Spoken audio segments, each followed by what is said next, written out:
마음 있는 자, 몸과 영혼 병든 자, 누구든지 부르시오. 예수 이름 부르시오. 그 이름을 믿는 자, 그 이름을 부르는 자, 그가 어떤 사람이든 그는 구원하리리. 할렐루야. 좋은 아침입니다. 오늘 주시는 하나님 말씀은 요한복음 2장 13절부터 17절까지의 말씀 되겠습니다. 제가 봉독해 드리겠습니다. 유대인의 유월절이 가까운지라 예수께서 예루살렘으로 올라가셨더니 성전 안에서 소와 양과 비둘기 파는 사람들과 돈 바꾸는 사람들이 앉아있는 것을 보시고 노끈으로 채찍을 만드사 양이나 소를 다 성전에서 내쫓으시고 돈 바꾸는 사람들의 돈을 쏟으시며 상을 엎으시고 비둘기 파는 사람들에게 이르시되 이것을 여기서 가져가라. 내 아버지의 집으로 장사하는 집을 만들지 말라 하시니 제자들이 성경 말씀에 주의 전을 사모하는 열심히 나를 삼키리라 한 것을 기억하더라. 오늘은 본 말씀 가지고 교회가 변해야 세상이 변한다. 두 번째 시간으로 교회는 장사하는 집이 아니라 희생의 본질을 추구하며 잘 나누는 곳이다 라는 제목으로 하나님 말씀 증거하도록 하겠습니다. 우리가 교회의 교회다움이 무엇인가를 살피고 있습니다. 교회는 예수님의 교회니까 예수님이 말씀하시는 것을 하는 것이 정답입니다. 그래서 예수님의 말씀을 깊이 묵상하고 있습니다. 어제는 교회는 어떤 곳이라고 말씀드렸죠? 교회는 영혼 구원의 센터다라고 말씀을 드렸습니다. 오늘은 두 번째로 본문에서 예수님이 말씀하시는 교회의 모습을 살핀다면은 교회는 장사하는 집이 아니라 희생의 본질을 추구하면서 잘 나누는 곳이다라는 것입니다. 그래서 교회는 첫째, 장사하면은 안 됩니다. 본문 보시면은 이 당시 소와 양과 비둘기를 파는 것이 허락되었다는 것은 이 목회자들이 매매에 관여했다는 걸 알 수가 있습니다. 열왕기상을 보시면은 구약성경 열왕기상을 보시면 초기 예루살렘 성전 얘기가 나오는데요. 이 예루살렘 성전은 예수님 오시기 900년 전쯤에 지어졌습니다.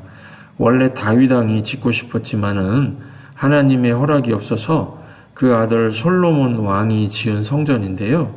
이때 당시에는 성전에서 이 장사 행위가 일체 없었습니다. 성전에서 매매 행위가 되면은 아론 지파 출신의 제사장들이나 성전 예배를 위해서 따로 구별한 레위 지파 사람들이 금세 타락해 버리기 때문에 하나님께서 일체 금하신 것입니다. 그래서 이스라엘 나라가 영적으로 침체하면은 레위 지파 사람들이 가난하게 되고 굶게 되고 성전이 빛을 잃어가게 되었습니다. 그래도 성전에서는 장사해서 이윤을 얻어 충당하라는 것이 허용되지 않았습니다. 이후에 성전의 타락은 이 돈과 또 교회에 들어오는 성물들을 매매하면서 시작이 되었습니다. 그래서 교회가 타락하지 않으려면은 이 장사 같은 거를 하면은 안 됩니다. 이윤을 남기는 일을 하면은 안 된다는 것입니다. 예수님이 지금 분노 중에 하시는 말씀이 하나님 아버지의 집이 어찌 장사하는 집이 되었는가 하는 것입니다. 장사하면 안 된다는 말씀이시죠. 이 당시에 예루살렘 성전의 목회자들은 나름대로 변명은 있었습니다. 1년에 온 가족이 3번은 예루살렘 성전에 와서 제사 드리고 예배를 드려야 되는데 멀리 시골에서부터 양과 비둘기를 끌고 오는 게 불편하지요. 그러니까 성전에서 미리 구해서 준비해 두었다가 돈 받고 팔았다는 것입니다. 또 돈 바꿔주는 것도 멀리서 타국에서 다른 미국 예를 들어서 외국 돈을 가지고 오면은 성전에서 헌금할 수 있는 돈으로 바꾸어 주었다는 것입니다. 성전이 신속하게 은행의 환전 업무까지 보면서 예배의 편의를 봐줬다는 것입니다. 이런 변명을 할 수는 있겠죠. 그런데 예수님은 이것에 대해 아무 말씀도 안 하시고 장사하지 말라고 하신 것입니다. 그래서 교회에서는 어떤 의도에서건 파는 행위는 좋지가 않습니다. 작은 교회에서는 선교를 위해서나 또 건축을 위해서나 파는 행위를 종종 하는데 이것도 성경적인지 잘 살펴봐야 합니다. 교회에는 파는 곳이라는 이미지를 주면 안 됩니다. 주는 것이 받는 것보다 복이 있다는 것처럼 차라리 교회는 자꾸 주는 행사를 많이 하는 것이 좋습니다. 뭘로요? 성도가 내는 11조로 모든 것을 할 수 있으면 되는 것입니다. 열심히 전도해서 예수 그리스도의 일꾼들이 많아지고 이 11조 헌금만으로도 교회를 강하게 할 수 있어야 한다는 것입니다. 헌금의 종류가 너무 많은 것도 안 믿는 불신자들에게는요 말거리가 됩니다. 어느 교회 예배당 입구에 이 헌금 봉투의 가지수가 무려 27가지나 되었답니다. 상상이 안 되시죠? 교회가 돈 번다는 인상과 교회 가려면 돈 좀 있어야 한다는 인상이 들지 않아야 되겠습니다. 누구나 기도하러 오는 것이 교회잖아요. 그래서 이렇게 막 돈 벌어야 돈 번다, 또 막 돈이 있어야 교회 간다 이런 인상을 주면은 안 된다는 것입니다. 두 번째로 교회는 세상의 조직을 따라가면 안 됩니다.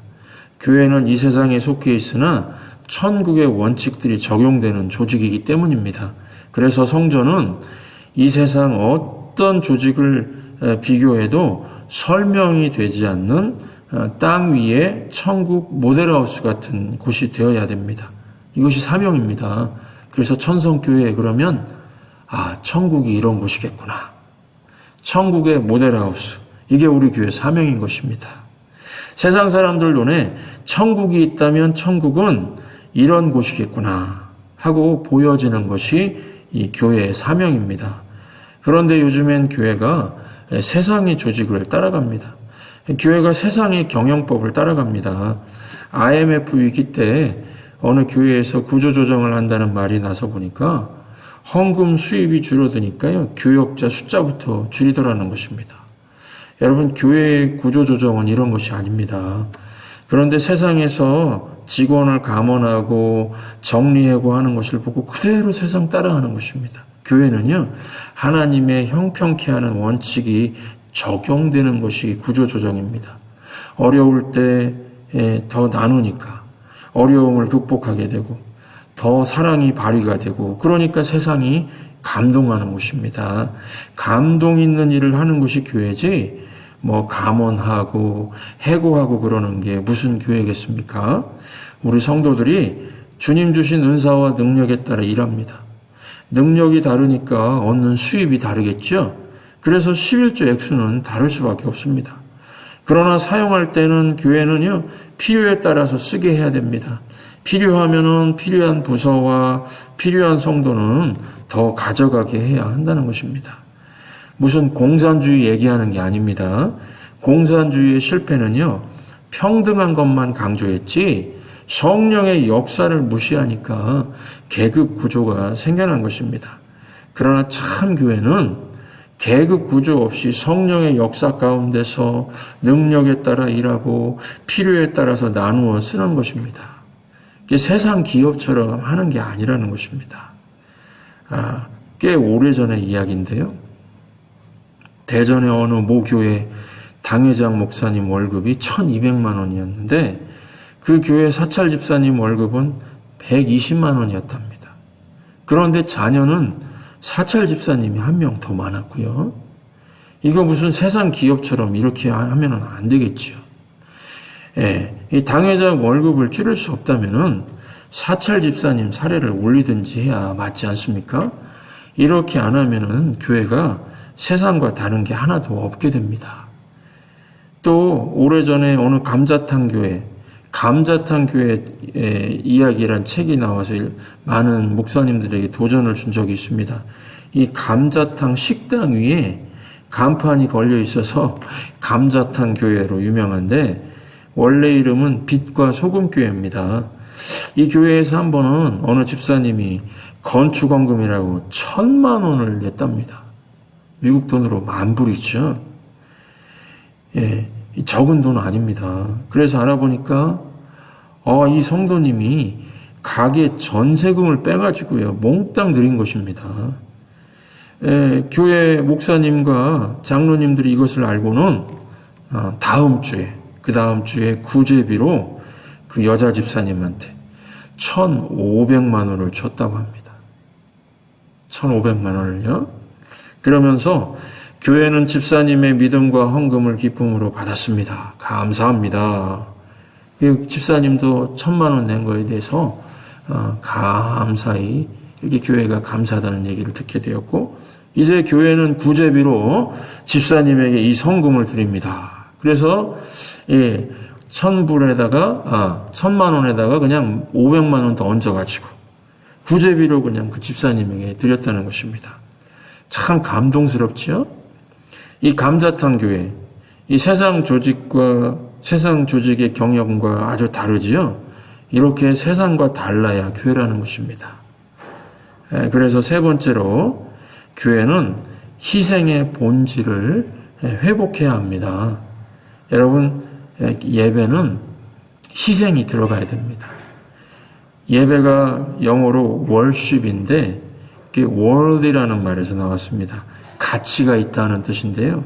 내게 있는 가치 있는 것을 드리는 게 예배입니다. 그래서 희생적인 것입니다. 예를 들어서 교회를 1시간 넘게 걸려 오는 분이 있습니다. 오고 가는 것 자체가요, 예배입니다. 희생입니다. 지금 코로나 전염병 재앙 속에서 이 마스크를 쓰고 와도 희생하는 마음이 있어야 교회에 오는 것입니다. 이것이 예배입니다. 마스크 쓰고 예배하는 거요, 참 불편합니다. 그래서 온라인 예배가 편합니다. 그럼에도 불편하고 더 희생이 되는 마스크 쓰고 예배하는 것, 이게 어떻게 보면은 더 희생의 그 본질이 들어가 있으니까요, 예배자로서 살아있는 모습으로 볼 수가 있습니다. 이스라엘 백성들도 초기에는 1년에 3번 예루살렘에 모여 예배 드릴 때 시골에서 소와 양, 제사에 드릴 예물 다 싣고 산 넘고 돌아서 며칠씩 걸려서 가족들 데리고 왔습니다. 이것이 희생이죠. 그런 희생의 예배를 드렸습니다. 그런데 요즘에는 어떻습니까? 교회 옆에 살아도 예배 시간에 지각하시는 분들이 있어요. 좀 멀리 이사 가면은 교회를 옮기겠대요. 신앙생활을 자꾸 편하게 하고 쉽게 하려고 하면은 본문의 예루살렘 성전 보십시오.